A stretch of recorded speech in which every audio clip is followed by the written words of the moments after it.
The corona comes from the shape of the virus, which actually looks like a crown. That's why it's called corona. The VI is for virus, and the D is disease. So coronavirus disease, and the hyphen 19 is for the year it was identified. So COVID-19 is coronavirus. And everyone, welcome. This is a very special edition of On One with Angela Rye. I have the great privilege of introducing to some of you and reintroducing you to others. I just messed that up, but you know what I'm saying. To Dr. Ala Stanford, who is a practicing physician and surgeon for more than 20 years. She is board certified by the American Board of Surgery in both pediatric and adult general surgery. It's Women's History Month, so I would be remiss if I did also not note that she was the first Black woman to complete general surgery training at the University of Pittsburgh. Her research in both basic science, clinical research, and also public health has been published in peer-reviewed medical journals. She serves as a medical consultant and correspondent. She's a staunch healthcare advocate for so many, and a wife and a mother. Thank you so much for joining us today, Dr. Ala. Thank you, Angela, for having me. I really appreciate it. So let's get started. All right. So I want to do something that I know you know very well, and that is before you get started with the patient, you wash your hands. And since clearly so many of us don't know how to do that, show us how so we get it right. So we're going to turn on the water so it can get hot, and we're going to put some soap, some antibacterial, antiviral soap in our hands. We're going to wet our hands, and we're going to start with lather. The lather is important. You're getting between all your fingers, you're getting underneath your nail, and my kids will sing the ABC song to make sure it's 20 seconds, and you're lathering back and forth down to your wrist. Usually I'm not wearing a ring because bacteria and viruses can be caught in your jewelry. And I rinse and I repeat. And I do the same thing again. And then I dry my hands thoroughly because if they're moist, you can also transmit bacteria and viruses on your hands. So I dry them completely, okay? And I sometimes afterwards will use the hand sanitizer. If you're not near soap and water, you can use that. But even with the hand sanitizer, your hands should be clean first for it to be most effective. It should be greater than 60% alcohol, and you should get the front and back of your hands and wait till it thoroughly dries because that's when it confers the most protection against the bacteria and viruses. Perfect. Well, thank you very much. I think now we're ready to go, doctor. We're ready to All go. Right. So I want to start first with true or false. I know this is a very serious subject matter, so I'm not at all making light of it, but I think the way that we process information these days is in quick bites. So I'd rather make sure we get the quick bites done too, and we're talking to people in ways that they can understand. So I want to start here. True or false? COVID-19 is the same thing as the coronavirus. COVID-19 is the same thing as the coronavirus. So COVID, or CO, is for corona. Corona comes from the shape of the virus, which actually looks like a crown. That's why it's called corona. The VI is for virus, and the D is disease. So coronavirus disease, and the hyphen 19 is for the year it was identified. So COVID-19 is coronavirus.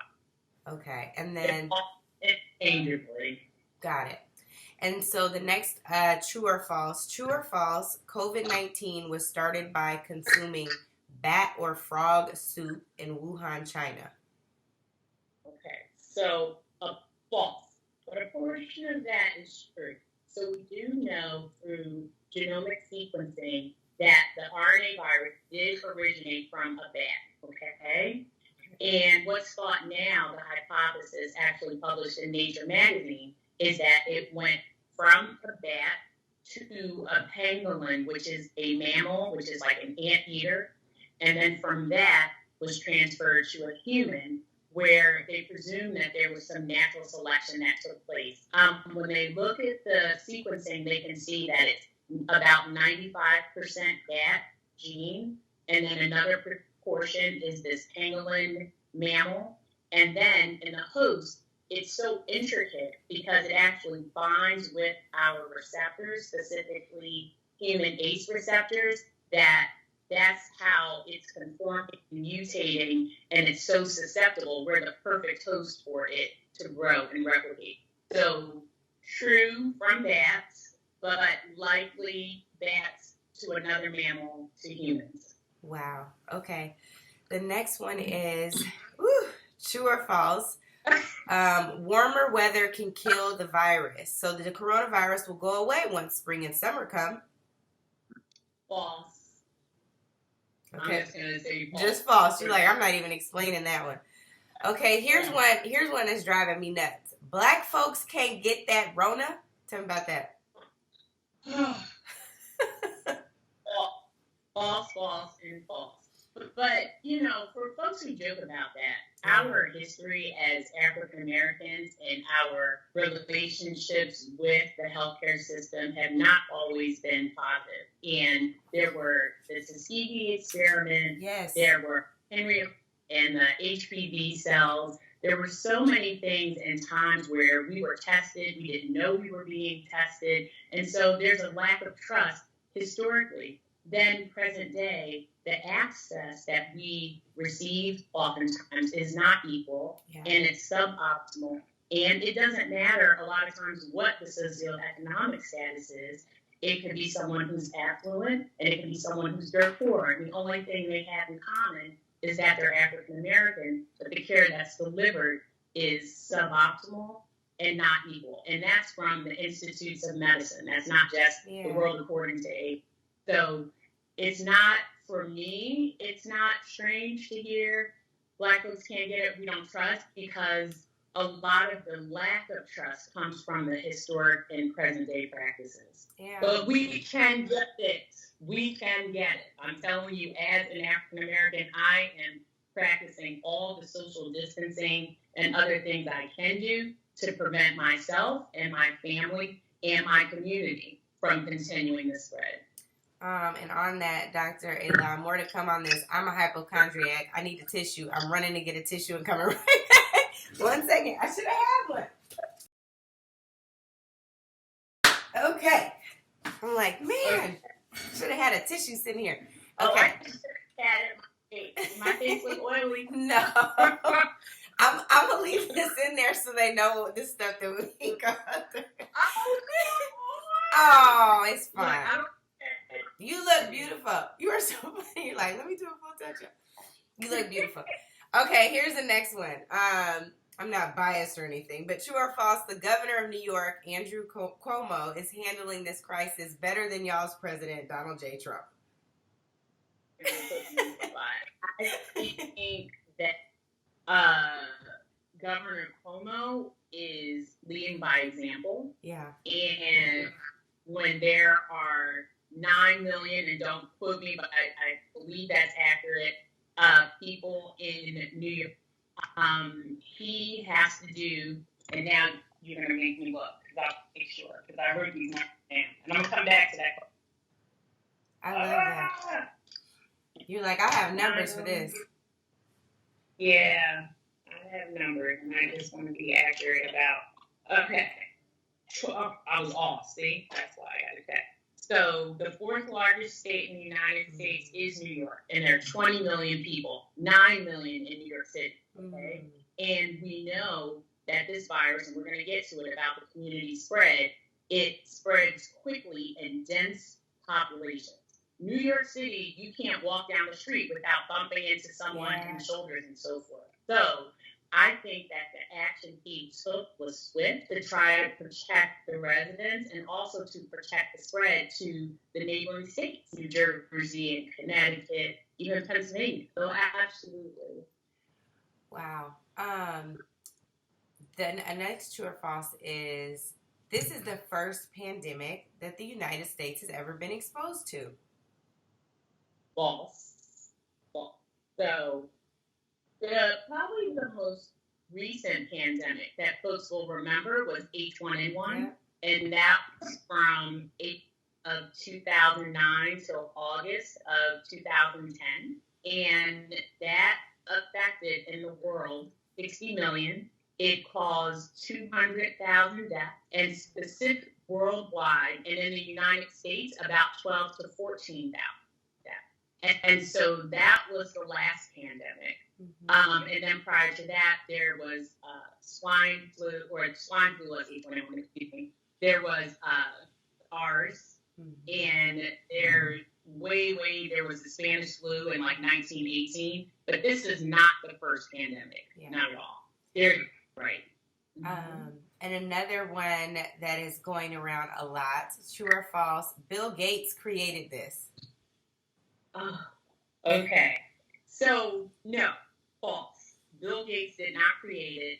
And this is why I love reading everything that's online. And then there are other magazines that books aren't online are not reading, like Nature and Science and Lancet and the New England Journal of Medicine. And Nature put out a great article talking about the complexity of this virus, that it could not have been created in a lab. Because specifically, when it talks about this polybasic cleavage that could only happen in the host of a human, that's not something that you could create artificially. And there's all these different genomic sequencing that proves that. And the only way for it to replicate so quickly is when you have the dense population, which my speculation is that November, December 2019, when it happened in Wuhan, and then it was the Chinese New Year, where all the folks were congregated in one place, is where it spread like wildfire. And then there was an attempt to contain, and then people went back to their different provinces and parishes, and it spread. Wow. That's fascinating. I think growing up as a Black person in this country, you're like naturally inclined to be a conspiracy theorist because of everything that we, gone through, especially after what you just said with the Tuskegee experiment and everything else. Like, it is a natural bent to be like, okay, they're trying to take us out, and for good reason. But this one is not true. Right.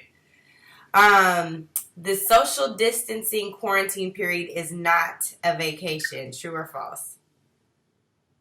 True. It is not a vacation. It's not a time to have special play dates and invite people over for potluck.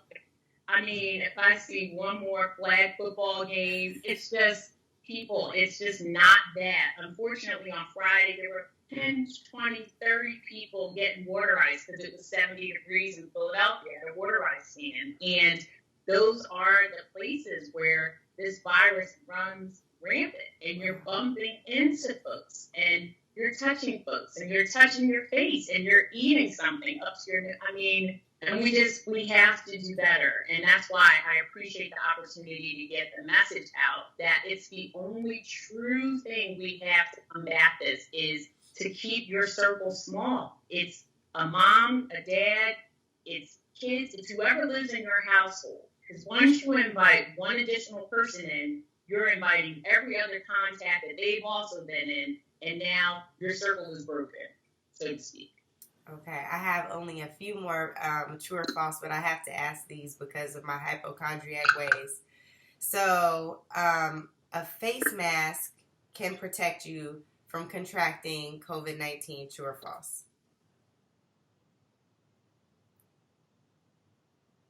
You're like, that's complicated. Type of face mask. Now I should run to my car and get my mask so I can demonstrate for you. It's not far. You want me to get it or just tell you? If you really want to, you seem like you really want to, you can get it. We're fine. Because then I could show people. It's not far. Okay. All right, I'll be right back. Okay. I love this. This is what we do. Black women keep everything in our cars. Okay. I love this. I said I'm gonna get mine too to see if you say my pass the smell first. I'm gonna wait. Let me sit in. Okay. Ooh, that's a real special looking one. Okay. All right. So you want to ask it again? Okay. So, true or false? Wearing a face mask can protect you from contracting COVID-19. True, but not 100% true. Okay. It depends on the type of mask. It depends on how you wear it, and it depends on the environment. So this is a surgical mask, and you can see it also has a face shield because we know when the virus is transmitted, at least through respiratory droplets, it gets in your eyes, your nose, and your mouth, right? So when you put this on, it can go over your ear like this and like this, right? And you pinch it, and it's giving you some protection, okay? Wow. But you see there's space here. See that? There's space here, and there's space here. So it's minimal, okay? Now this is an N95 mask, okay? And it says N95 right there. And it's a respirator mask. And so we know the virus is about 5 microns in size, and it should not be able to penetrate through this. So there are two straps on it. Uh-huh. One is mess up my hair. So don't do it. This one goes on the back of your neck, and this one goes on the top, and you pinch it here, okay? And it's a tight seal like this on your face. So the people that should be wearing these, though, are people who have coronavirus, okay? Known folks. Oh, that happened. Okay, let me back up because I don't want to confuse it. So this is where I'm saying delete because I want to make sure it's very clear.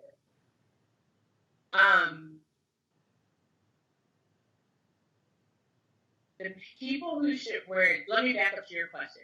Your question was, does it protect you from getting COVID-19? Some protection. It's not 100% though. Yeah. It's 100%, and it's the best we have. Yeah. Right? So the person who should be wearing this mask, and this is like, I don't want to screw this up because it's so important. The person who should be wearing this mask is the person who is taking care of someone who is COVID-19 positive. Okay, so let me repeat that. The person who should be wearing an N95 respirator type mask is caring for someone who has COVID-19. Okay? The COVID-19 person could be wearing a mask too, but they don't need this mask. Yeah. Right? The reason why the caregiver is wearing this mask is to prevent them from getting it. Okay. What about at the store? Like, if you're sharing space where there could be respiratory droplets, does it help with situations like that? It is, and I believe the reason why there's a huge push discouraging people from using them is because there's a shortage. Yep. That's why they're telling you not to wear it, because the presumption right now is that everyone has COVID-19. We're supposed to be behaving like everyone has it. Wow. Because we now know 4 out of 5 people who transmitted it were not showing symptoms, right? Oof. Because of the incubation period, okay? So, and I know we're going to get to some of this about the flu and how it's different from COVID-19, but we know the incubation period for the flu is about 5 days, right? So somewhere you get exposed to somebody who has the flu, within 5 days you're going to show symptoms, right? With COVID-19, you can show symptoms up to 14 days, usually showing up somewhere around 5 days. So that means for that whole 14 days, you're out and about, you're seeing folks, even though you were exposed to someone day 1, 2 days, how many days ago? So you've traveled, you've been in how many different circles and all of that, right? So if that were the case, you should be wearing it because you're assuming that other people have it, right?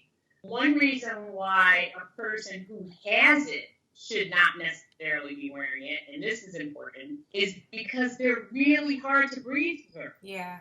Really hard.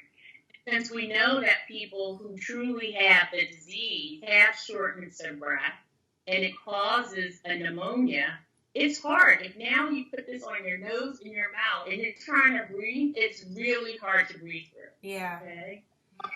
I'm so glad that you shared that, because it's been one of my biggest frustrations. I'm like, how are you saying don't wear a mask, but it's transmitted from respiratory droplets? Like, that makes no sense.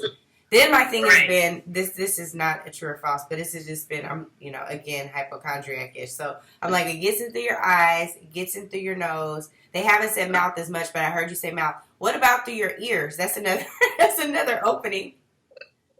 I mean, technically, it's your eustachian tube, which is connected to your sinuses, technically, but it's not the one that Dr. Fauci is saying. Let's just say that. Okay. Yes. So those are our main three. And I know you're going to ask about the airborne versus respiratory in terms of transmissibility, which I think is important. Well, let's get to that. Yep, let's just do that now. So is it airborne? Is COVID-19 airborne? It is airborne. Yes, it is airborne. And that's another reason why it has spread so rapidly. And so when we say airborne, it's when someone coughs, they sneeze, or they're speaking, and there's some spray that comes out of your mouth or wherever, because you sneeze or you cough, and it's aerosolized, and it's in the air for a period of time. The New England Journal of Medicine last week said 3 hours in the air. Wow. 3 hours in the air, yeah. And so that's airborne. And then respiratory droplets are what we were talking about before. Again, coughing, sneezing, speaking, but then getting on your clothes, getting on a surface, then you touch that surface, and then you touch your face, and then it gets in your eyes, your nose, your mouth. So there's been this big, which is it? Is it respiratory? Is it airborne?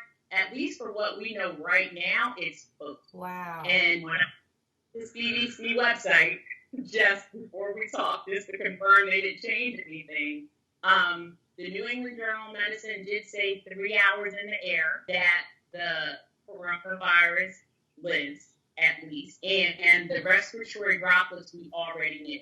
So, and here's another point.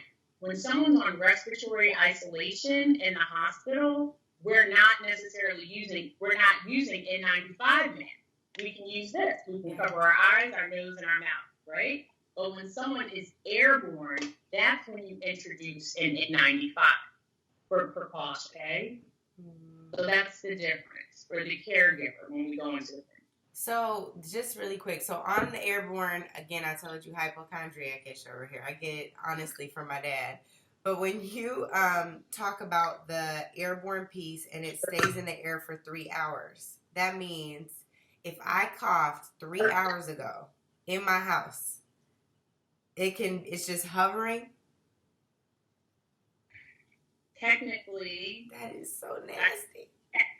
We have to talk to the authors of the New England Journal to say, in what conditions did you connect the studies and things like that. I'm sure sometimes it might have been 1 hour, or maybe if you were coughing in a different trajectory and it wasn't windy, it might have been fewer. Do you know what I mean? Yeah. But that is certainly in what they put out. In fact, if I find that, I'm going to read it to you directly. Yeah, just curious about, like, does that mean, so when people right now are like, they should go outside to get fresh air, is the air really that fresh? Like, oh, I know, Angela. I know. These are real questions that you're asking, I think, and that's when people talk about, again, the social distancing and the shelter in place, lockdown, whatever you want to call it, that people need to take that seriously. And I feel for folks that live in apartment complexes or really close together, and there's not really some place to go.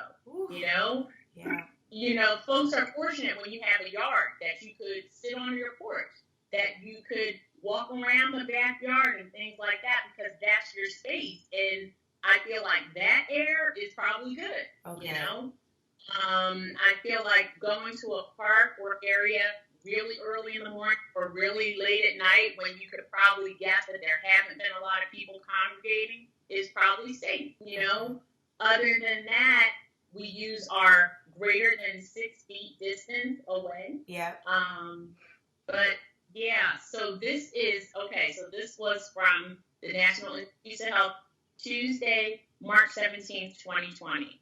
The virus that causes coronavirus 2019 is stable for several hours to days in aerosols and on surfaces. So when we say aerosols, that's airborne. And then it goes on. The National Institutes of Health, CDC, Princeton University scientists, and New England Journal of Medicine found that it was detectable in aerosols for up to 3 hours, for 4 hours on copper, up to 24 hours on cardboard, and 2 to 3 days on plastic and stainless steel. Oh my God. And then it goes on. Yeah. It suggests that people may acquire the virus through the air and after touching contaminated objects. Okay. And then it says the study information was widely shared during the past 2 weeks after the researchers placed the contents on a preprint server to quickly share their data with colleagues. Wow. Wow. So here's my next question. We just talked about touching surfaces. This is my last true or false because we do so much on true or false, but I think it's important. We have a true or false that says wearing gloves spreads more germs than not wearing gloves. But I'm not touching anything after you just told me all that. I'm like, I'm wearing gloves only. So I guess what I would say, true or false, spreads more germs, maybe. I'm going to say maybe. Okay. And the reason I say that is because if you're wearing your gloves all day long, in and out of a bunch of stuff, then yes, you're going to have fever, you're going to have bacteria, you're going to have virus. Of course, that's spreading more germs. But, for example, when I go to the grocery store, I'm going to have a pair of latex gloves on, right? On my shopping cart, grabbing the items, putting them into my cart, going through the line and checking out, putting them in my cart. And then I'll bring the stuff, and then I'll toss the gloves, and I'll wash my hands. Yeah. And I think that finite period of time, that, yes, they do protect somewhat. But certainly, if you wear them all day, in and out of different areas, it's just like not washing your hands for a whole day. Yeah, exactly. Everything is on the gloves. Yeah. And inevitably, you're going to touch your face. Yeah, that makes sense. That makes sense. That makes a ton of sense. So out of the true or false, I do want to get to the fact, I've said it 1,000 times now, I am a hypochondriac, super germaphobe, even before this, like would wear a mask on the plane. I was going to try to find my mask to show you, but it is not a N95. I need to get some N95s in my life. So I've taken my temperature every single day since I've heard that it comes with the fever. And so let me just take it now so you know what it is.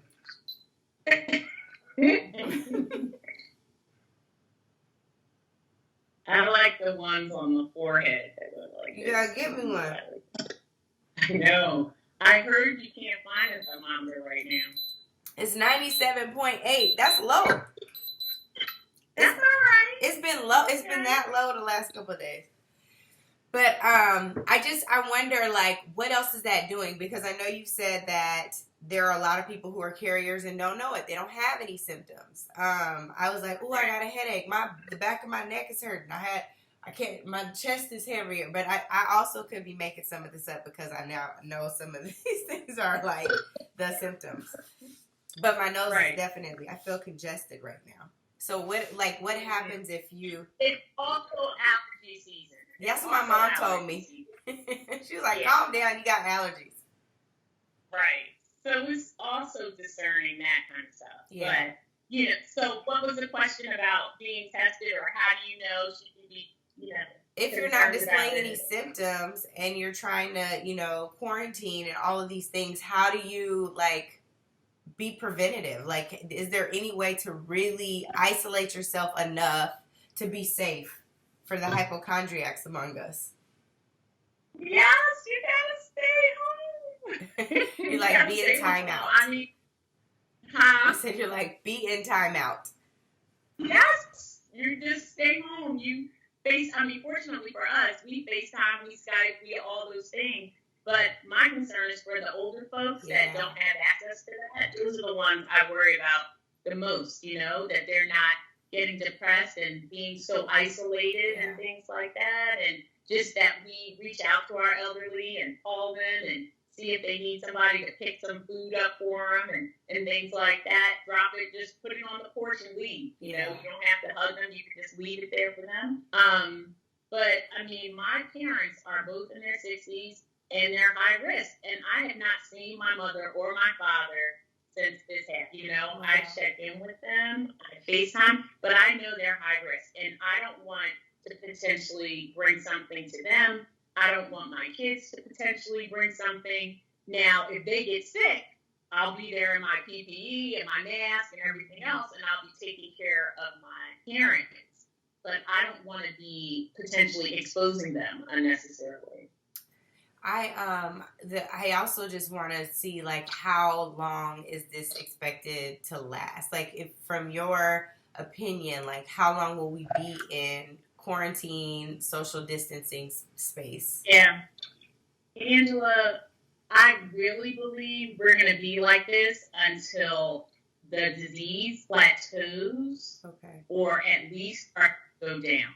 And we are increasing by thousands every day. I mean, every day, And to think that on March 11th, there were 1,000 cases, and by March 18th, there were 8,000 cases by the end of the day is crazy. And last I checked, over 20,000 cases. By next Wednesday, we could be at 30,000 cases. You know what I mean? And so until we start to see this right now that's going straight like this start to come down, or at least go straight across, we have to, because it's the only thing we can really do to prevent the transmission. Yeah. So how long until we start to see it plateau, and until every person that we think needs a test gets a test? That's how long. Because even now, as of yesterday was it the 21st, Dr. Fauci had changed who should get tested and changed it to the priority groups of only people who are in the hospital, healthcare workers who have symptoms, and the elderly in assisted living communities. Like, those are the only 3 people that should be getting tested right now. So it's like, if you're sick enough to be in the hospital, then you get a test. If you're not, then you stay home and you self-isolate yourself. Yeah. And that's it. And the reason why it's important for the healthcare workers to get tested is so they're not caring for people, continuing to spread it throughout dense area like a hospital or like an ER. And also in an elderly or assisted living community, it's important for them to get tested again, because they're all high risk. That if there's one, that if they can't remove that person from whatever the assisted living, because they're not that sick, but they're sick, but they can isolate them from the other residents, and then limit maybe one caretaker taking care of that resident, as opposed to exposing everyone. So those are the only 3 groups right now that we're recommending get tested. Which to me sounds crazy when you see, like, the response, but the reality of it is there's not enough tests, right? So the question I really have is, did the cases skyrocket, or did just more people get tested? I think, fortunately, both of those things are happening. Okay. So one, getting more tests, but there's also probably more incidents, right? Because there were all of us walking around carrying the disease that didn't know it because we didn't have a test. So we were still interacting with our friends. We were still taking the subway. We might have still been going to work. We might have still been at the grocery store buying a bunch of stuff, and we didn't know. Yeah. And so it's twofold. And so until we catch up with the testing, and every person we think needs a test, we won't really know what the number is. So back to your original question, how long is it going to last? When every person we feel needs a test gets a test, and then once you know that they're positive, that you contact all the people that they've been in contact with. So easy month. Wow. So if you could, I mean, it lasted 18 months. What lasted 18 months? H1N1, that pandemic. It was H1N1. April 2009 to August of 2010. Yeah, So but the we didn't have to pandemic stay at home though either. Like now it's like right, and with H1N1, there was a flu vaccine. So there was a vaccine with H1N1, and there was Tamiflu, an antiviral. So that could mitigate somewhat the severity of the disease, and it allows you to treat those. I mean, I actually, and I can speak from personal experience, had H1N1 when I was pregnant with my twin in November of 2009. Yes, I was high risk. I was a pregnant woman working in a hospital. Wow. You know? Wow. And yes. One of my colleagues tested me right on the floor. Sneezed. I just sneezed. See, I'm like, what is happening? You're by yourself. But swabbed me, and I was walking through the hospital, and they overhead paged me stats to the ER. So I say that to say that 2009 and 2010, we had a vaccine, which I had gotten my flu vaccine, and I was given Tamiflu by the chief of staff and president of the hospital, who hand-delivered it to me and then put me in isolation for several days, right? And so that was, for 16 months with some treatment, real treatment. Yeah. So, and we don't have that. So you got to give it at least 16 months, at least. So we talked a little earlier about the idea of community spread, and since we've been talking about isolation, can you talk for a minute about what is community spread? Yeah. So community spread is clearly what we have right now. Yeah. It is not what we thought in February, though. And I personally think that that's why this spread so rampant in the United States, because everyone thought it was direct person-to-person contact with someone who had been in China or other European countries that we were saying were outbreaks of COVID-19 were. And so we were over here thinking, oh, that's something that's happening in China. That's not, affecting us. That's happening in Italy. That's happening in Germany. That's Spain. That's France. It's not really us. And on the news every night, no evidence of community spread, no evidence of community spread. So fast forward 2 weeks or whichever, and it's community spread. And what does that mean? It, in essence, means that you don't know how the person got it. Yeah. They were not in contact with someone who traveled to one of those countries, but yet they are positive for the disease. And the different examples of that were the gentleman who died in California early after coming back from the cruise, the gentleman who was the attorney in New York and from New Rochelle, and another community spread last week, which was horrible, was the family in New Jersey that had all come together for a family event, and 4 of their family members passed away, 3 others in the hospital, and then 20 others affected. That's crazy, so, yeah. If that's not community spread, I don't know what is. Right? So I think that's where we were a little behind, because everyone was like, okay, I haven't been near anyone from China. And because of that, I think there was a lot of misplaced blame and stereotyping and all of that. And people were, I'm staying away from Chinese folks, and I'm not doing this and all of that, because that's what we thought. Yeah. Right? Which clearly that was incorrect. Yeah. It is incorrect and woefully dangerous. So one other thing, and I know I need to let you go, is I really want to just tap into a moment to public health.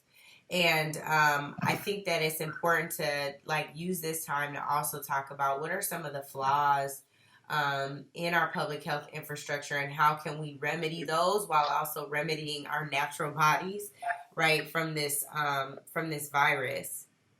What are some of the things that we could do to fix any flaws? So there's going to be so much to learn from this, from a public health perspective, when everything is done. One, how to plan better. I mean, to find out on January 2nd, that's when we learned in the United States that this was happening, was somewhat disheartening for me. I don't know that it would have changed the number of cases, but what it would have done is it would have allowed us to manufacture more N95s. It would have allowed us to get on making these ventilators and respirator machines. It would allow us to get people out of retirement, doctors and nurses, and really vet them as opposed to people just signing up online who are, retired folks that you don't know the circumstances with which they were no longer working and things like that. And it wouldn't have been so rush. It would have given us more opportunity to order those nasal swabs that are in such short supply, to manufacture more of the specific viral medium that's necessary. It would have allowed us to troubleshoot the test that the CDC and the government had made for it. There would have been so many things we could have done instead of being reactionary. We could have been more preventative. Yeah. And I think right now, we're playing catch up. We're playing catch up as opposed to being prepared, right? The other thing from a public health perspective is the access and that lack of access. So right now, fortunately, it's if you're sick enough, you go to the hospital and you get tested.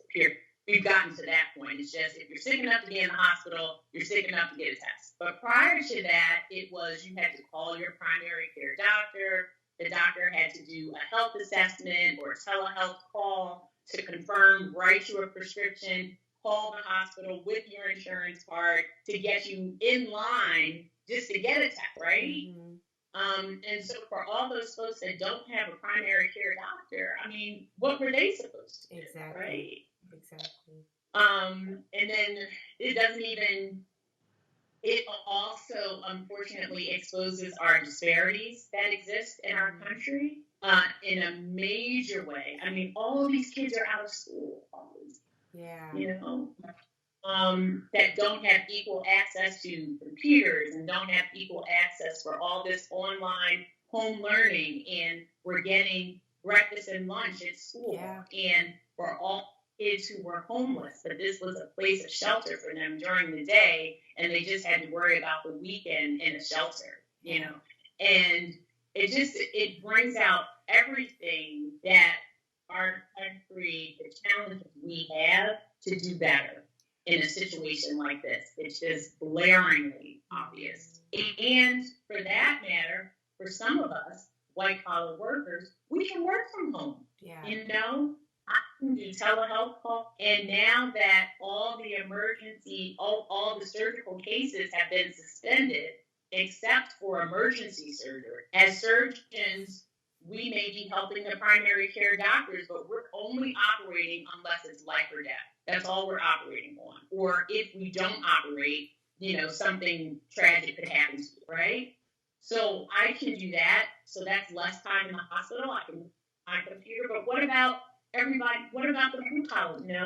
What about the buses that don't have people on now, and folks aren't taking the bus because they're staying home? What about the people who are cleaning houses that can't clean houses and are living paycheck to paycheck, right? So or people, it's just, I could keep going about domestic violence that now stuck in a house with a person who you used work as a refuge to get away from a situation, right? So